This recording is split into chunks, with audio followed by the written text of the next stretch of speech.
का होस्ट विपिन भट्ट और लेकर हाजिर हैं एक बार फिर से आपका मनपसंद शो प्रॉपर्टी गुरु, जहां पर सालों से हम बात करते हैं आपके प्रॉपर्टी रिलेटेड मैटर्स की। घर खरीदना हो, बेचना हो, दुकान, मकान, जमीन, एनीथिंग, सबके जवाब यहां पर मौजूद होते हैं। तो आज भी ऐसा ही एक और इंटरेस्टिंग एपिसोड होगा जहां पर प्रॉपर्टी बाजार का ताज़ा हाल लेंगे, आपके सवाल लेंगे और ढेर सारी बातें करेंगे। और आज हमारे साथ कार्यक्रम में जुड़ रहे हैं मोहम्मद असलम साहब, हमारे प्रॉपर्टी गुरु और कैपिटल मार्केट्स के ईडी एनारॉक, और उनके साथ हम आपके सवाल भी लेंगे और ताज़ा हाल भी लेंगे। तो असलम साहब, हमेशा की तरह सबसे पहले तो आपसे यही जानना चाहेंगे, रियल एस्टेट में क्या चल रहा है? ढेर सारी रिपोर्ट्स, ढेर सारे अपडेट्स हर महीने आते रहते हैं, लेकिन ताज़ा क्या है?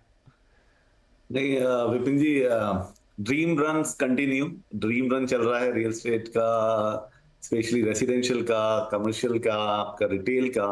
आई थिंक सब अच्छा चल रहा है क्योंकि अभी कुछ बोलने जैसा नहीं है। और एक्चुअली अभी बड़े बड़े स्पेशलिस्ट और आई थिंक कंसल्टेंट वो भी सोच रहे हैं कि आखिर मतलब ये कहाँ जाके रुकना है। लेकिन मुझे लगता है जो रिटेल पार्टिसिपेशन है एक पूरी स्टोरी में, वो बढ़ता ही जा रहा है एक्चुअली। तो इससे दिखता है कि एक इंडिया का क्या स्ट्रेंथ है इंडिया के ग्रोथ में।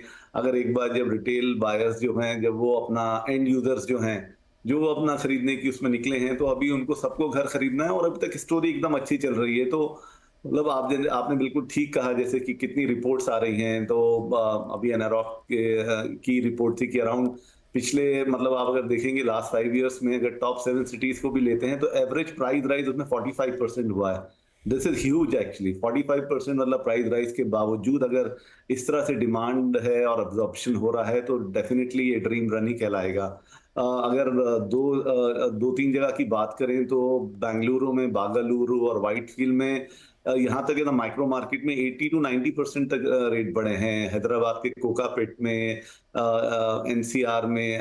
सो ये सारी चीजें एक्चुअली एक तो डेवलपर्स का कॉन्फिडेंस बढ़ा रही हैं, दूसरा गवर्नमेंट की जो पॉलिसीज हैं, या जैसे अभी आपने देखा कि आरबीआई ने रेपो रेट भी अनचेंज रखा। उसके बाद बजट में एक्चुअली जो इंडेक्सेशन का था वो रिवर्स हो गया। तो ये सब चीजें और पॉजिटिव इसको बूस्ट किया है। तो मुझे लग रहा है कि यहाँ से अभी तक मेरे मायने में तो, या मुझे ऐसा कुछ दिख नहीं रहा है कि कहाँ पे ये स्लो डाउन होगा, क्या होगा।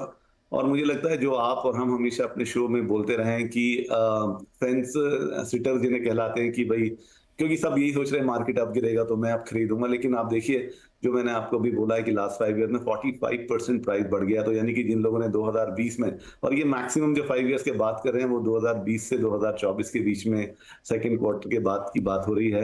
तो उसमें देखिए कि कितने प्राइस सबसे ज्यादा मैक्सिमम प्राइस इंक्रीज, मुझे लगता है एक्चुअल फिगर्स नहीं है पर मुझे लगता है 30-35% तो उसी का कंट्रीब्यूशन होगा।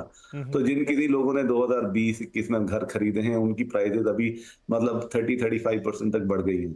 तो यही होता है कि आप मार्केट को टाइम नहीं कर सकते। अगर आप एक एंड यूजर हैं और आपको घर लेना है तो ये एडवाइस फिर होगी कि आप जाइए और अभी भी घर लीजिए। बिकॉज ये सोचना कि मार्केट गिरेगा और मैं खरीदूंगा, उसमें आई थिंक आपकी बस पहले भी निकल चुकी है और आगे भी निकल सकती है। राइट, ठीक है। तो मार्केट एक रोबस्ट स्टेट ऑफ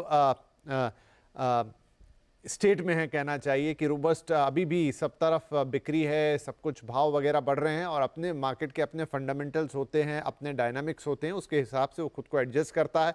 और चूंकि ये एक लोकल मैटर है, हर जगह के लिहाज से, हर जोग्राफी के लिहाज से चीज़ें अलग होती हैं। तो उस लिहाज से जैसा असलम साहब ने कहा, कुछ पॉकेट्स का तो बताया कि वहाँ भाव ऑलमोस्ट डबल हो गए हैं, कहीं पे मार्केट थोड़ा स्टेबल भी है। हर तरह की चीज़ है, लेकिन कुल मिलाकर दोनों तरफ से चीज़ें हो रही हैं, घर बन भी रहे हैं, घर बिक भी रहे हैं। सो फार सो गुड। और कुछ कुछ चीज़ें हैं जिन पर हम ज़रूर ध्यान देते रहेंगे और आपको अपडेट करते रहेंगे। लेकिन अब वक्त है कि शुरुआत की जाए आपके सवाल जवाब के सिलसिले की। मंगेश निलावड़े हमारे साथ पहले कॉलर हैं, जो कि पुणे से हमें कॉल कर रहे हैं। मंगेश जी, बहुत स्वागत है आपका। क्या सवाल पूछेंगे आप? Good afternoon sir, to both of you. Sir, मेरा सवाल ये है, मैं पुणे में रहता हूँ और पुणे में मैंने 2 प्रॉपर्टीज ली है। एक मैंने ली है कि जो पुणे हाईटेक सिटी जो है, जो फर्स्ट पुणे हाईटेक सिटी है, मान मालूम करके, वहाँ पे वीटीपी के एक प्रोजेक्ट में मैंने लिया है, जहाँ पे मैंने 2 फ्लैट्स लिए हैं जो मैंने सिंप्लेक्स में कन्वर्ट किए हैं। तो वो 5 BHK बना दिया है मैंने। वो एक फ्लैट पर हमने जो नियर पोजीशन है। और जो दूसरा है जो मैंने गोदरेज फॉरेस्ट ग्रोव में लिया है, जो पुणे एक्सप्रेस हाईवे जहाँ पे एंड होता है या जहाँ पे बिगिन होता है वो एरिया में है। तो यहाँ पे मैंने 2020 और 2021 में ये लिया हुआ है। तो मुझको एक प्राइस एप्रिसिएशन जानना था कि क्या हो सकता है इन दोनों प्रॉपर्टीज में, क्योंकि ये जो वीटीपी मैंने बोला है हाईटेक सिटी, ये पहले एमएमआरडीए रीजन में था। Okay. अभी वो कॉर्पोरेशन लिमिट में आ गया है, तो आई एम एक्सपेक्टिंग कि वहां पे प्राइस एप्रिसिएशन होगा। और ये मैंने इन्वेस्टमेंट पर्पस लिया था। यहाँ पे मेरा खुद का रहने का जरूर कोई ऐसा प्लान नहीं है, क्योंकि मेरा खुद का घर ऑलरेडी है पुणे में, और वर्क फ्रॉम होम है, तो मुझको ऑफिस में जाना जरूरी नहीं है, तो इसलिए मैं कुछ ट्रैवल नहीं करता हूँ। तो ये चीज जो है, ये इसमें से मैं एग्जिट लेता हूँ अगर, तो कितना मुझको एप्रिसिएशन एक्सपेक्टेड है इन विद इन नेक्स्ट 1 और 2 ईयर। और ये अगर मैं चेंज करके अगर मैं कमर्शियल में जाता हूँ, तो क्या ये अच्छा डिसीजन होगा, या तो फिर ये मैं इसमें एग्जिट लेके अगर मैं गोवा जैसे जगह पे जाता हूँ, जहाँ पे मैं कोई फ्लैट्स या विला लेके वहाँ पे एयरबीएनबी का ऐसा कुछ बिजनेस करता हूँ, तो वो क्या अच्छा डिसीजन हो सकता है क्या? ये 2 सवाल है मेरे रिगार्डिंग। मंगेश साहब, तो खुशी हुई आपसे बात करके। आप बहुत गहरे रियल एस्टेट इन्वेस्टर मुझे लग रहे हैं। आपने एक वक्त पे सोचा, 2 प्रॉपर्टी में इन्वेस्टमेंट किया। आप जानना चाहते हैं कि क्या वो बेहतर है, या वहां से कमर्शियल में जाएं, या फिर सब कुछ बेच के गोवा चले जाएं, एयरबीएनबी कर दे प्रॉपर्टी लेके। तो बढ़िया है, आप जैसे निवेशक से बात करके हमें अच्छा लगता है। असलम साहब, तो काफ़ी बड़ा सवाल है इनके, और आई थिंक इनके सवाल से हम और भी कई लोगों के मन में ऐसे सवाल होंगे जिनको आंसर कर पाएंगे। तो 2-3 इनके अलग अलग तरीके के सवाल हैं। 1-2 प्रॉपर्टीज़ हैं जिनको लेकर अब ये जानना चाहते हैं आगे क्या, या फिर उनका ये क्या करें एग्जैक्टली। तो बताइए प्लीज़। नहीं, देखिए, एक्चुअली जो हम लोगों ने शुरुआत डिस्कशन में ही कहा कि मार्केट ऐसा है सर कि beauty of real estate investment ये है कि इन्होंने ठीक टाइम में, हमने जो बात की कि इन्होंने 2020-21 में ही इन्वेस्ट किया, उसी से हमने बात शुरू की थी, और उन्होंने ठीक टाइम पे इन्वेस्ट किया। उन्होंने लोकेशन एक अच्छा चूज किया, अच्छा एक सिटी चूज किया, और आई थिंक फ्यूचर ग्रोथ को तरफ देख के उन्होंने आई थिंक थोड़ा रिसर्च किया होगा। तो क्योंकि जिस ये बात कर रहे हैं, मालूम है कि आज की डेट में वहां पे कोई लैंड अवेलेबल नहीं है। सब डेवलपर्स, जो टॉप डेवलपर्स हैं, सब उस एरिया में लैंड ढूंढ रहे हैं कि उस एरिया में कुछ अच्छा लैंड मिले। तो अभी ये है कि मालूम के कंप्लीट हो गया है, तो अभी उससे थोड़ा आगे डेवलपमेंट की बातें हो रही हैं, विच नांदे एरिया आ जाता है उसके आगे, तो उसमें डेवलपमेंट की बातें हो रही हैं। लेकिन Mahalunge actually already almost exhaust हो चुका है। तो मुझे लगता है ये आपका एक बहुत अच्छा डिसीजन रहा, आपने एक अच्छा बाय किया, और डेफिनेटली आपने शायद अगर इंक्वायरी भी की होगी तो आपकी प्राइजेस वहां से, जहां से आपने लिए हैं, तो 25-30% तो बढ़ ही गए हैं, जितना मेरी नॉलेज है उस बारे में। सिमिलरली स्टोरी गोदरेज ग्रुप की भी है आपकी, उसमें भी आपने जो प्रॉपर्टी ली है वो इतनी तो नहीं बड़ी होगी, लेकिन डेफिनेटली वो भी एक अच्छे रेट पे और अच्छे प्राइस पे आपको मिली होगी। अब उसके आसपास जो प्रोजेक्ट्स लॉन्च हो रहे हैं, जो प्रोजेक्ट्स आ रहे हैं, और जिस तरह से मुंबई पुणे एक्सप्रेसवे का पूरा डेवलपमेंट हो रहा है, और उसमें जो जो नए नए डेवलपमेंट आ रहे हैं, और जो एक डिस्टेंस बिटवीन मुंबई और पुणे कम करने की कोशिश जारी है, उससे चलते उस प्रॉपर्टी को काफी फायदा होगा आने वाले दिनों में। तो मेरा आपको एडवाइस यही होगा कि हम हमेशा कहते हैं कि आप अपना होराइजन लंबा रखेंगे तो आपको अच्छे इन्वेस्टमेंट रिटर्न मिलेंगे, जो आपको लकीली 3 साल में ही मिल गए हैं, 3 से 4 साल में। और लेकिन मैं उस पूरे एरिया के लिए काफी बुलिश हूँ। वेस्टर्न पार्ट ऑफ पुणे में आते हैं ये, तो मुझे लगता है यहाँ से एप्रिसिएशन काफी अच्छा भी रहेगा।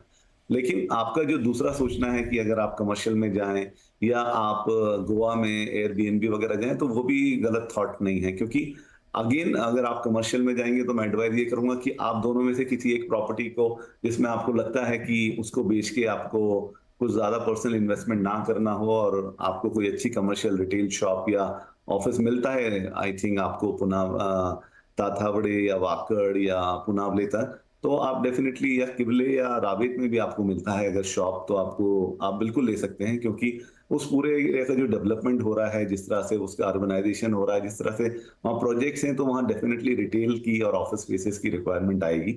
और रही बात आपके लास्ट सवाल की कि आप गोवा में इसे देख सकते हैं, तो बिल्कुल गोवा में भी अभी काफी डेवलपमेंट हो रहा है। उधर भी नया एयरपोर्ट आने से उस पूरे एरिया का डेवलपमेंट काफी बढ़ गया है, और जिस तरह से इन्फ्लक्स है टूरिस्ट का, तो एयरबीएनबी एक अच्छा ऑप्शन हो सकता है। तो मुझे लगता है आपका जो थॉट है, जो आपका थॉट प्रोसेस है, और जिस तरह से आपने पहले भी इन्वेस्टमेंट किया, तो आप बिल्कुल ठीक लाइन पे हैं। आप अपने रिटर्न ऑन इन्वेस्टमेंट को थोड़ा कैलकुलेट करके देखेंगे, तो डेफिनेटली आप आपको एक अच्छा ऑप्शन या एक अच्छे निष्कर्ष पर पहुंचेंगे। क्योंकि मेरी तरफ से आपकी सारे जो भी तीनों चीजें हैं, या तो आप होल्ड भी करेंगे तो आपको अप्रिसिएशन के पूरे चांसेस हैं, और अगर आप कमर्शियल या गोवा में जाएंगे तो भी एक अच्छा रिटर्न आपको मिल सकता है।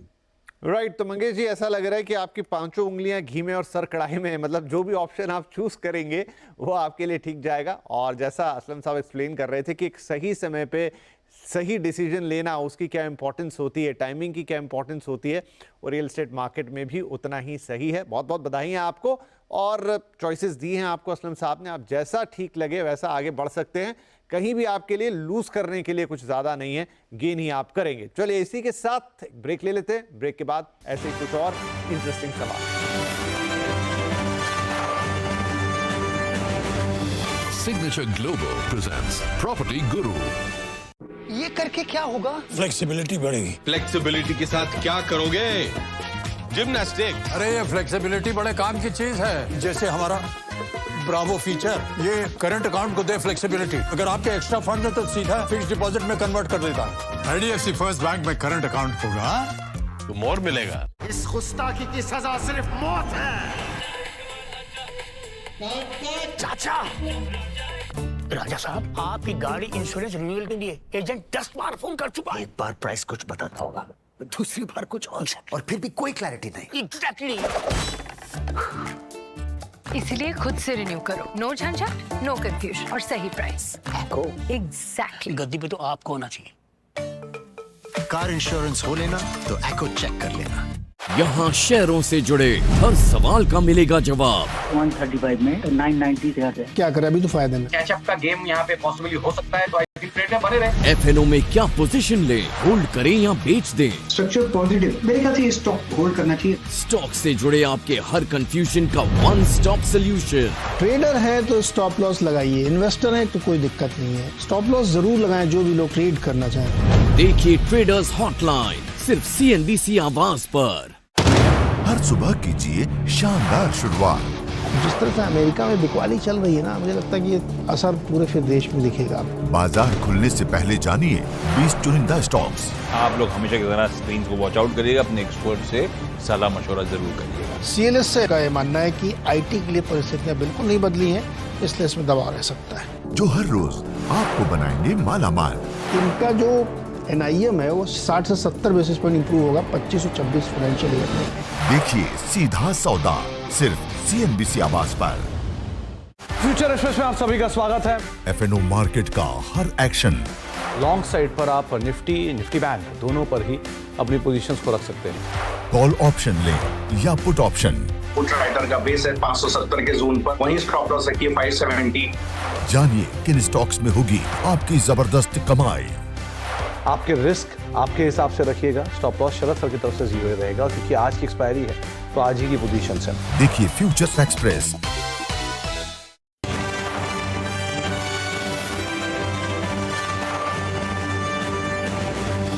Signature Global presents Property Guru. Welcome back, बहुत स्वागत है आपका एक बार फिर से। आप देख रहे हैं property Guru presented by signature global, और हम आपके सवालों के जवाब दे रहे हैं। मोहम्मद असलम साहब हमारे साथ बने हुए हैं। विक्की दुग्गल साहब फोन लाइन पर आ गए हैं, जो कि गुरुग्राम से डायल कर रहे हैं। विक्की जी, बहुत स्वागत है आपका। क्या पूछेंगे? धन्यवाद, नमस्कार, जय हिंद। मैं गुड़गांव में रहता हूँ जी, और मैं गुड़गांव में इन्वेस्टमेंट्स करता हूँ प्रॉपर्टी को लेके। ओके। मेरा सवाल ये है कि गुड़गांव में इन्वेस्टमेंट के साथ साथ while not putting your investments in one basket, क्या ये सही रहेगा कि गुड़गांव में इन्वेस्टमेंट के साथ साथ मुंबई या पुणे में भी इन्वेस्टमेंट की जाए और रिटर्न अच्छा आएगा उस हिसाब से, कि पूरी इन्वेस्टमेंट गुड़गांव में की जाए? जी, बढ़िया सवाल है आपका। तो असम साहब, ये मार्केट की स्थिति बताता है कि अब हमारे पास निवेश के सवाल भी बहुत सारे आने लगे हैं। इनफैक्ट पिछला सवाल भी यही था, ये भी लगभग ऐसा, और ये भी सोच रहे हैं कि गुरुग्राम में इन्वेस्ट करते हैं तो क्या वहां से निकलकर थोड़ा डाइवर्स पोर्टफोलियो बनाया जाए। ये बात इक्विटी मार्केट में तो कही जाती है, म्यूचुअल फंड्स में भी कही जाती है, लेकिन क्या ये बात रियल एस्टेट में भी ठीक है? इसका जवाब आई थिंक स्टॉक मार्केट की लैंग्वेज में ही करते हैं कि आपका जो पोर्टफोलियो है वो डाइवर्स होना चाहिए। आपका लार्ज कैप, मिड कैप और स्मॉल कैप, ये तीनों ही होते हैं। तो अगर आप मुझे पूछेंगे तो आपके गुड़गांव और मुंबई आपके लार्ज कैप्स हैं और पूना मिड कैप है। आपने गुड़गांव में लार्ज कैप में ऑलरेडी इन्वेस्ट किया हुआ है। तो सी अगेन, इससे एडवाइस देने से पहले इसमें एक चीज और है, डिस्क्लेमर, कि इट ऑल्सो डिपेंड कि आपके पास अपना जो इन्वेस्टमेंट जो एक कॉर्पस है वो कितना है, आप कितना कर सकते हैं इन्वेस्टमेंट। बिकॉज पहला एडवाइस तो मेरी पर्सनल राय ये होती है कि आप उस जगह घर लें जिसे आप मॉनिटर कर सकें। तो अगर आपका ट्रैवल टू मुंबई और पूना है तो ही आप उस तरफ ध्यान दीजिए। अगर आपको लगता है कि आप इतना ट्रैवल नहीं करते हैं तो मेरा फिर आपके लिए ऑप्शन ये रहेगा कि आपके मिड कैप और स्मॉल कैप आपके एनसीआर में भी अवेलेबल हैं, आपके नोएडा, ग्रेटर नोएडा, नोएडा एक्सटेंशन। और जिस तरह से एनसीआर मार्केट बूम कर रहा है तो मुझे लगता है कि आप उधर भी एक अच्छे ऑप्शन देख सकते हैं। लेकिन having said that, definitely historically ये देखा गया है कि रियल एस्टेट मार्केट अगर ऊपर नीचे होता है उसमें मुंबई और पूना ज़्यादा सेफ मार्केट कहलाती हैं। और एनसीआर में हमने पहले देखा ही है कि पिछले 5 साल से पहले काफ़ी स्ट्रगल कर रहा था वो। तो चॉइस है आपका, लेकिन अगर आप ऐसा पर्सनल एडवाइस समझेंगे तो मुझे लगता है कि अगर आपका कॉर्पस इतना अलाउ करता है कि आप मुंबई में कर सकें या पूना में कर सकें तो वो ऑप्शन अच्छे हैं। मुंबई में बड़ा इन्वेस्टमेंट कर सकते हैं तो मुंबई एज अ सिटी में आप मेन सिटीज हैं जहाँ पे अच्छे बड़े प्राइजेस में घर बिकते हैं, वहाँ ले सकते हैं। अगर आपका कॉर्पस या बजट छोटा है तो आप एमएमआर रीजन में काफ़ी अच्छे रिटर्न्स आ रहे हैं आजकल। सो आपका डोंबिवली जो इस टाइम बहुत ही ज़्यादा हॉट एरिया है, या आप नवी मुंबई की साइड में पनवेल या खारगर या आप उन सब एरिया में दे सकते हैं। इसके अलावा Poona is always a safe bat. आपका ना ही अप्रिसिएशन बहुत ज्यादा पीक से एकदम स्पीड से ऊपर जाता है, ना ही जब मार्केट खराब होती है तो वहां गिरता है, तो वहां भी आप देख सकते हैं। तो ये सब कुछ चॉइसेस हैं, आप अपने हिसाब से उसमें कुछ भी चूज कर सकते हैं। राइट, तो विकी साहब आपके लिए और तमाम ऐसे दर्शक जो इस लाइन पर सोच रहे हैं कि कैसे करना चाहिए, क्या एक ही मार्केट में रहना चाहिए, लेकिन उसके साथ एक प्रैक्टिकल जो सलाह दी है असलम साहब ने कि आप घर या प्रॉपर्टी वहीं लें जहां आप उसे देख सकें, जहां आप उसे रीच कर सकें फिजिकली। आप बहुत दूर दराज में लेके छोड़ देंगे तो अभी उतना कंड्यूसिव माहौल नहीं है कि आप, अभी वो भी आएगा आगे जैसे जैसे हमारा रियल एस्टेट ग्रो करेगा, डेवलप होगा। लेकिन फिलहाल के लिए तो जिन्हें आप निगरानी में रख पाएँ, जिन तक आप रेगुलर विजिट कर पाएँ, वो प्रॉपर्टी इन्वेस्टमेंट ही बेहतर होगी। और कई सारे ऑप्शंस आपके अपने शहर में भी मौजूद हैं अगर आपको डाइवर्सिफाइड ही करना है अपना पोर्टफोलियो। राइट, अगले कॉलर है हमारे मिस्टर पंकज मगन फ्रॉम दिल्ली। अगेन फिर से एनसीआर से सवाल है। पंकज जी बहुत स्वागत है, क्या सवाल पूछना है आपको? थैंक यू विपिन जी। मैं गुड़गांव में सेक्टर 85 में एक है गंगा रियल्टर्स। ओके। इनका एक प्रोजेक्ट आया अनंतम करके, तो इसके बारे में जानना चाह रहा था कि ये 60 फ्लोर है। ओके। और लग्जरियस फ्लैट हैं काफी, and it cost is around 5.5 crore. Okay. तो इसमें कुछ इन्वेस्ट करना चाहिए या नहीं करना चाहिए? तो ये मैं आपका प्रोग्राम रेगुलर सुनता हूँ एवरी डे मॉर्निंग में। जी जी। तो बहुत अच्छा लगता है सुन के। तो आप असलम जी से मेरा सवाल है कि इसके बारे में कुछ गाइड करें। जरूर सर, बहुत बहुत धन्यवाद पहले तो कि आप हमें रेगुलरली वॉच करते हैं और आपने समझा कि हमें सवाल भेजना चाहिए, जरूर आपको मदद करेंगे। तो सर एक सवाल एडिशनल बस इतना कि ये आप प्योर इन्वेस्टमेंट के पॉइंट ऑफ व्यू से देख रहे हैं या आप इसमें खुद रहना भी चाहेंगे? 90% तो इन्वेस्टमेंट है। ठीक है। और ये इसकी मैं वो डिटेल भी दे सकता हूँ आपको अगर आपके पास टाइम है तो। नहीं, वो असलम साहब ने खुद उसको रिसर्च कर लिया होगा आपके लिहाज से, तो हम उनसे पूछ लेते हैं। बस एक जानना था कि पर्पस इसका क्या है। तो असलम सर, पंकज जी इन्वेस्ट करना चाहते हैं, बिग टिकट साइज है, 5 करोड़ के आसपास की प्रॉपर्टी है, कैसी है, क्या ये इन्वेस्ट करने लायक है या कहीं और बेहतर ऑप्शन हो सकते हैं जब इतना बड़ा पैसा ही आप इन्वेस्ट करने जा रहे हैं? सर देखिए, बिल्कुल आपने हम लोगों का प्रोग्राम देखा है, आप हमेशा हमें फॉलो करते हैं, थैंक यू वेरी मच। और आपने हमेशा देखा होगा कि हम हमेशा बोलते हैं कि अगर डेवलपर अच्छा है तो और मार्केट अच्छा कर रहा है तो डेफिनेटली आप उसमें जा सकते हैं। तो गंगा रियल्टर के बारे में कोई नेगेटिविटी नहीं है, वो एक अच्छा काम कर रहे हैं उस एरिया में जहां आपने बताया है सेक्टर 84।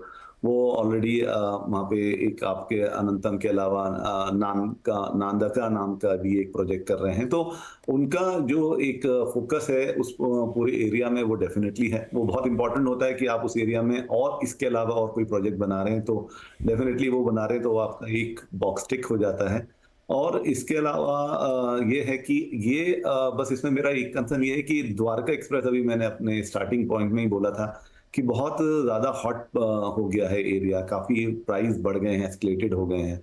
और उसके रीज़न भी हैं क्योंकि आपका जो लोकेशन है वो द्वारका एक्सप्रेस है, उससे आपका NH-48 या आपका सेक्टर 35 सोना रोड या गोल्फ कोर्स एक्सटेंशन, वो सब काफ़ी कनेक्टिविटी बहुत ज़्यादा अच्छी है, जिसके चलते हुए वो पूरा एरिया जो है गुरुग्राम बहुत ज़्यादा हॉट हो गया है। और एक्चुअली माल बिक रहा है तो नोबडी इज कंप्लेनिंग, क्योंकि बायर्स हैं उस तरह से लेने के लिए।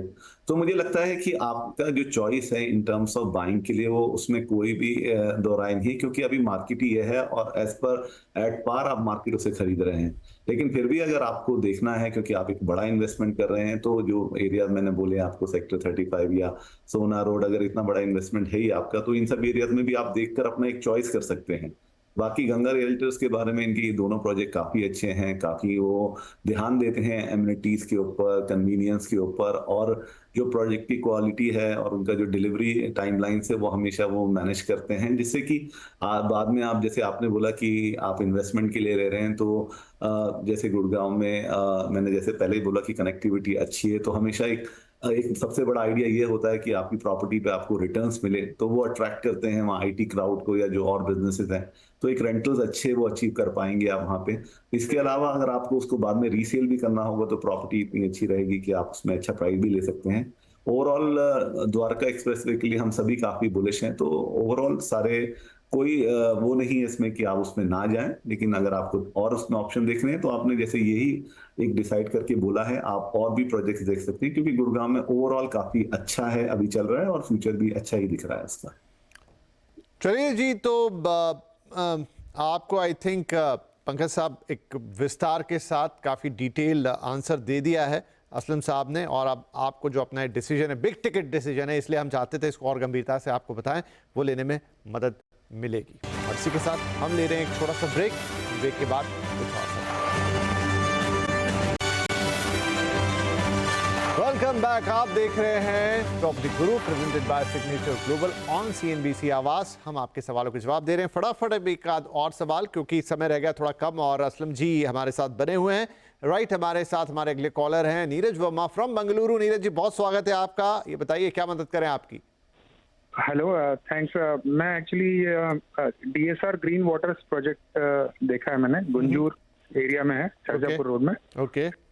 2.5 BHK, अराउंड 1.1 CR, और सेल्फ यूसेज पर्पस के लिए ही।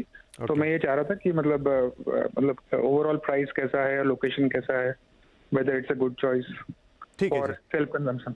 राइट, तो खुद के लिए घर चाहिए नीरज जी को, असलम साहब, और DSR Green waters Sarjapur road Bengaluru. देखिए, अच्छा प्रोजेक्ट है, अपना 1.5 एकड़ पे प्लान हुआ है, सरजापुर के पास है। I think connectivity wise is good.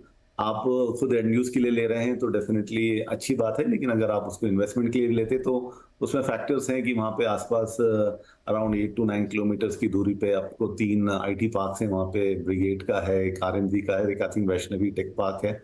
तो उसमें काफी उस जगह से ही इस एरिया में डिमांड आती है।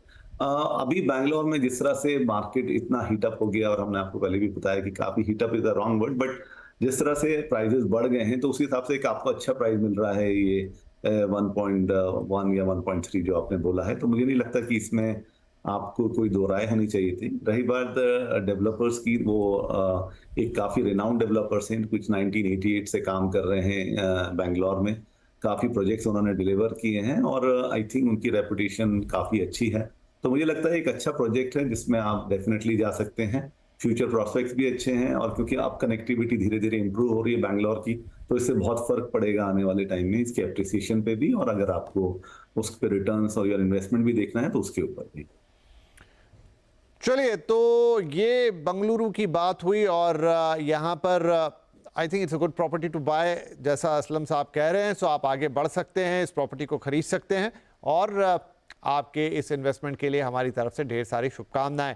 और असलम साहब, चूंकि अब समय समाप्त हो रहा है, लेकिन आपने समय निकाला, इसलिए हम आपके आभारी हैं। बहुत बहुत धन्यवाद, आपने वक्त निकाला और हमारे दर्शकों के सवालों के जवाब दिए। Thank you sir.